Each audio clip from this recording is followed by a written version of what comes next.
भिवंडीमध्ये आपल्या सर्वांमध्ये मी या ठिकाणी उपस्थित आहे। खरं म्हणजे एक अतिशय ऐतिहासिक अशा प्रकारचं शहर आहे। अगदी 8व्या शतकामध्ये राजा भीमदेवाच्या काळातही या शहराचा उल्लेख आपल्याला पाहायला मिळतो।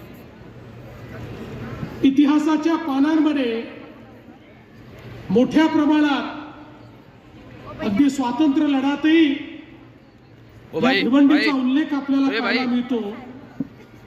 पण दुर्दैवाने काळाच्या ओघामध्ये या भिवंडी शहराची जी परिस्थिती झाली,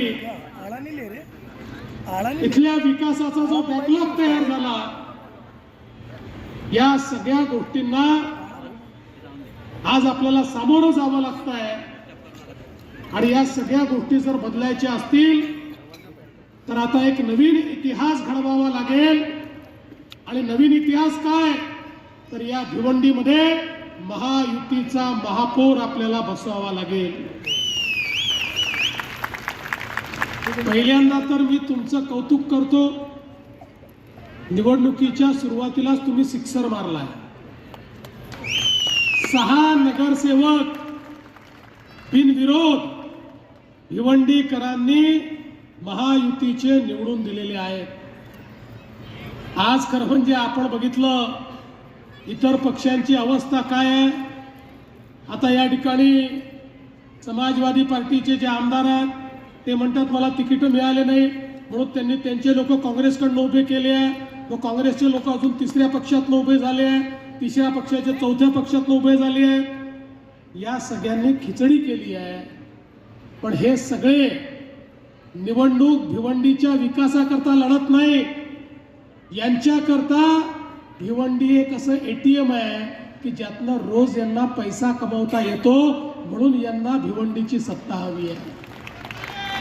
भारतीय जनता पार्टी शिवसेना महायुतीला या भिवंडीमध्ये एक चांगलं परिवर्तन घडवायचं आहे, एक चांगलं शहर आपल्याला तयार करायचं आहे, ज्या शहरामध्ये ईज ऑफ लिव्हिंग असेल अशा पद्धतीचं शहर। कारण आपण विचार केला तर आमचं भिवंडी हे मुंबईचं प्रवेशद्वार आहे।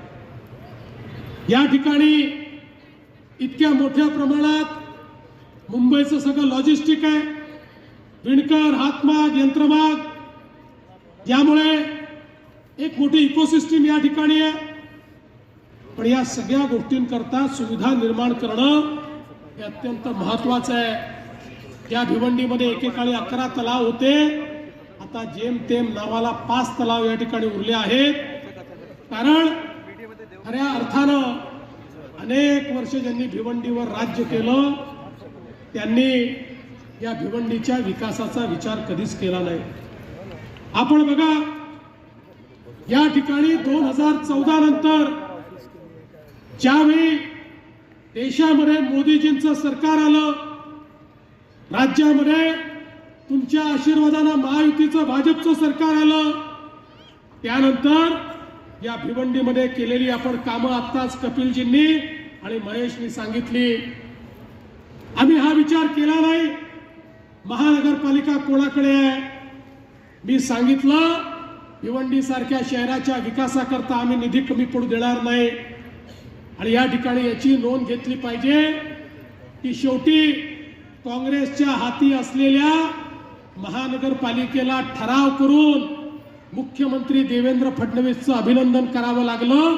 इतक्या मोठ्या प्रमाणात या भिवंडीला आपण त्या ठिकाणी पैसे दिले। एक प्रकारे आपल्याला कल्पना आहे की या ठिकाणी इतके वर्ष MMRDA अस्तित्वात होती, पण त्या MMRDAच्या माध्यमातून MMRच्या क्षेत्रामध्ये कुठलंही काम होत नव्हतं।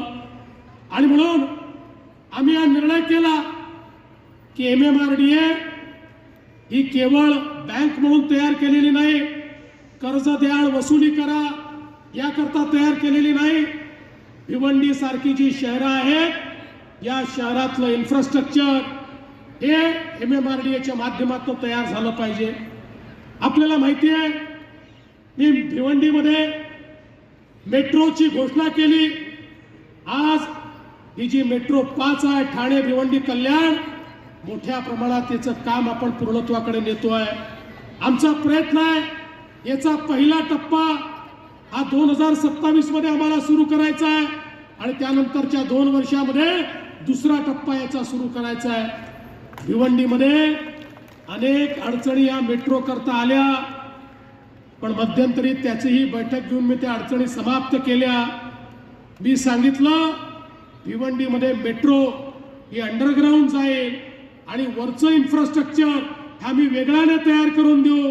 ही जी जुनी पुलं आहेत अरुंद पुलं आहेत अरुंद फ्लायओव्हर आहेत आवश्यकता पडली ही फ्लायओव्हर तोडून त्या ठिकाणी मोठी 4 पदरी फ्लायओव्हर्स तयार करू आणि त्या माध्यमातून या भिवंडी शहराला एक प्रकारे चांगलं इन्फ्रास्ट्रक्चर हे आम्ही त्या ठिकाणी देऊ.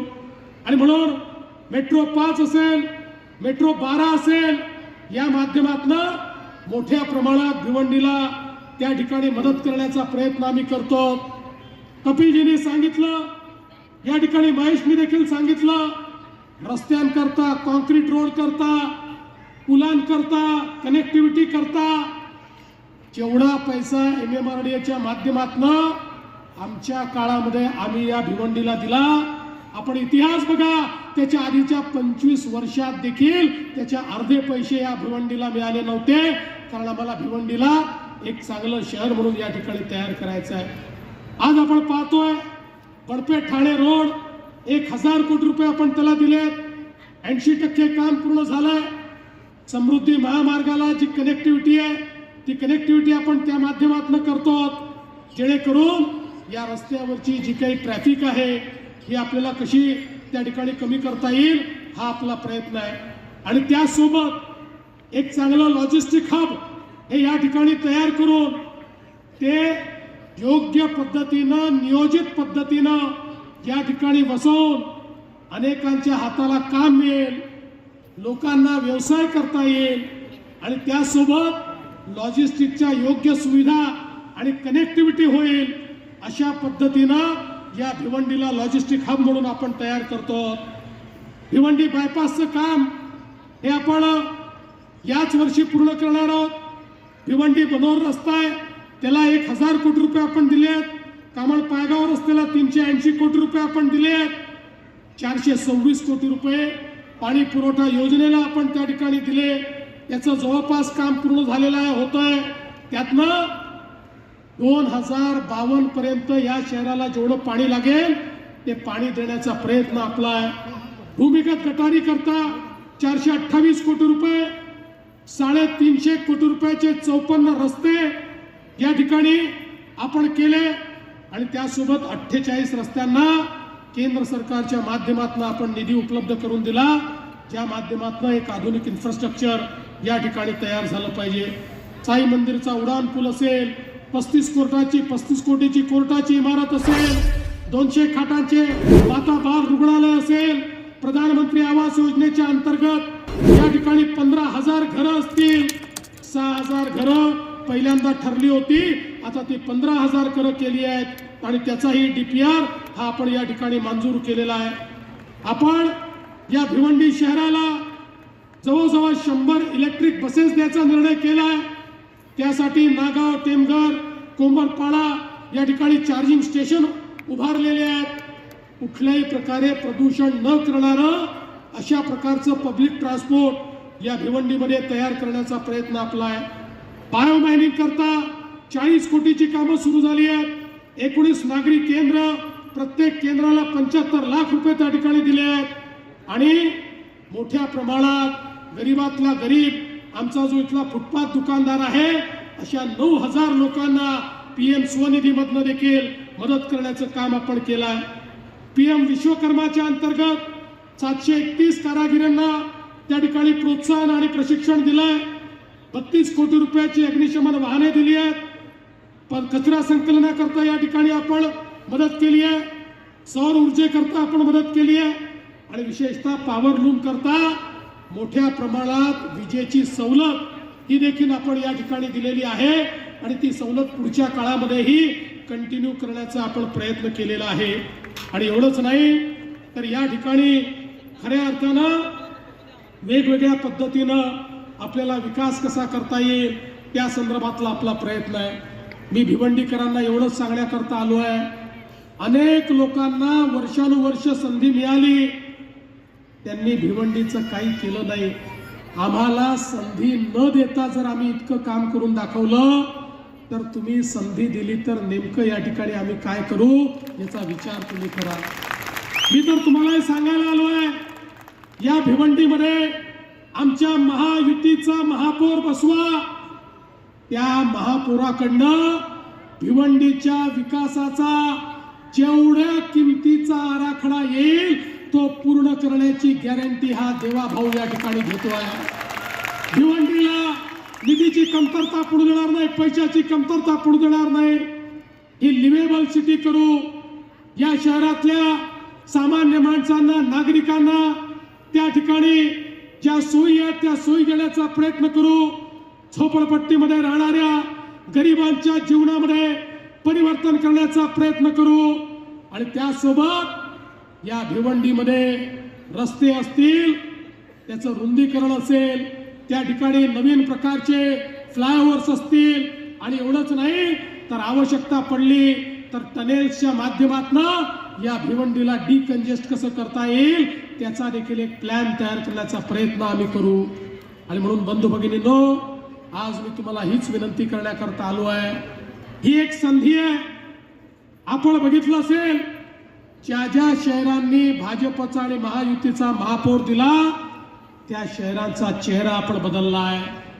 महेश आता सांगत होता, ठाण्यासारखा विकास आम्हाला करायचा आहे, मुंबईसारखा विकास करायचा आहे. मग तो जर आपल्याला करायचा असेल तर या ठिकाणी आम्ही पाहिजे तेवढा विकास निधी द्यायला तयार आहोत. पण इथे जर तुम्ही योग्य लोक बसवले नाहीत, या ठिकाणी जर तुम्ही असे लोक बसवले की आलेला पैसा हा ते जर घरी घेऊन गेले, जनतेच्या विकासाच्या ऐवजी त्यांनी जर स्वतःचेच मजले उभे केले, तर आपण किती पैसे दिले तरी या ठिकाणी फायदा होणार नाही. आज आपल्याला माहिती आहे, मोदीजी या ठिकाणी अमृत शहराच्या माध्यमातून आपल्या महाराष्ट्राला 50,000 कोटी रुपये त्यांनी दिलेले आहेत.